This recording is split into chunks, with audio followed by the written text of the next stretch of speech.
Okay,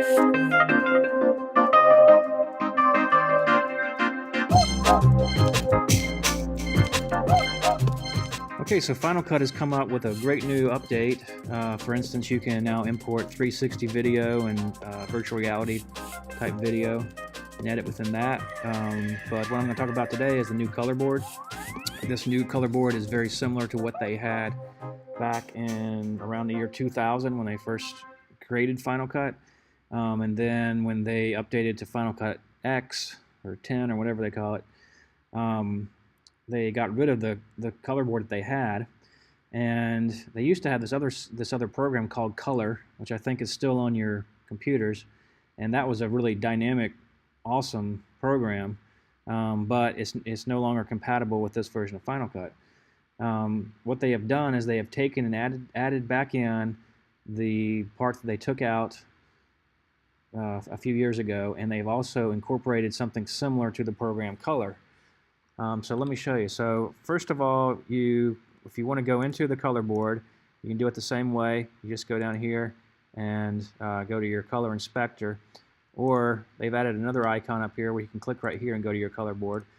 So here, if I'm on the video, just go to that icon. Here's the color board. So here's the color board the way it was. If you like that version, it's still there. What they've added are color wheels, which make more sense to me anyway. So if I click right here on that menu, I can go to color wheels. And now I have this. So I have one wheel for my master, then one for shadow, highlights, and midtones. With this, you actually have the color wheel just like you would have with a normal color wheel. So the colors that are opposite of each other are opposite on the color wheel. So to me, that makes more sense than that color board that they've had. Okay, so for here, I want to adjust the shadows. I can move that around, adjust the color here, and let's say I want a little bit of green in my shadows. Then here I can actually adjust the saturation of that, bring it up or down, whatever I want with that. So I'm adjusting the saturation and the color itself within the same board, and it separates it by highlights and midtones. Or we can, of course, adjust the master as well. All right, so that's the color wheel. So if you're not crazy about the other color board, try out the color wheel. If you're not crazy about that, there's another option. Now have color curves. They've never had this in Final Cut before. This is similar to what's in Photoshop and some of the other Adobe products. So with this curve function, then basically what you're doing is you're adjusting things along a curve. So when you're down lower on the curve, you're adjusting the shadows. So if I move that, it's going to bring my shadows down. But you see it also brings down everything across here. So what I'm going to do is move here in the middle. So that's bringing my midtones up. And if I take it this way, it's going to bring the highlights up, and that gives it more contrast.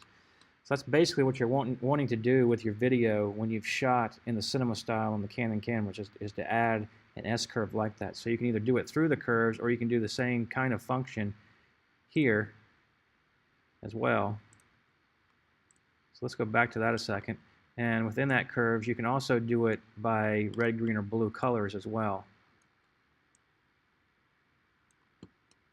Then they've added this other function here, hue and saturation curves.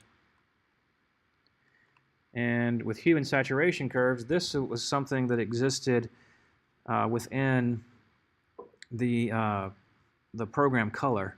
And so with this, I can actually adjust the hue different ways. And I can then create different points and actually take certain colors up or down. So here I'm taking green up and everything else down. All right, and there's also one for saturation down here. Here I'm taking the entire saturation down.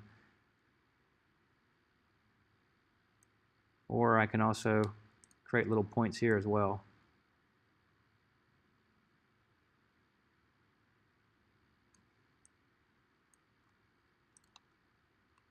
All right, and then of course you can add a second color board if you want to, second or third, or how many you want. And just keep adding these different functions and doing different functions with it. Or you can work all within just one of those particular options. So that update is a tremendous update, I think. It's a huge step forward in Final Cut. So check it out. I think you'll like it.